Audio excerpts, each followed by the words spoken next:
Не ищите мелочь. Оплатить общественный транспорт в Ахмездите теперь можно только по безналичному расчету. С 1 февраля 2026 года вводится вот такая вот транспортная карта.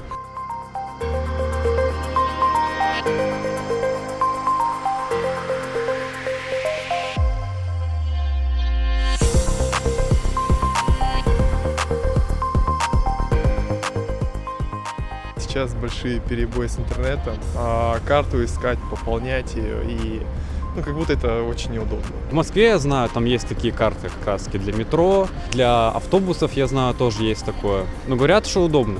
Как будет в Крыму, я не знаю, честно.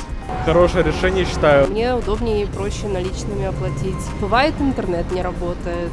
Для меня это непрактично, неудобно. Так поняла, что ее пополнять с телефона невозможно. То есть, допустим, вот в холод, представляете, придется идти бабулечке за этой картой топать. Вот, поэтому только исходя из этой точки, мне кажется, это не совсем комфортно.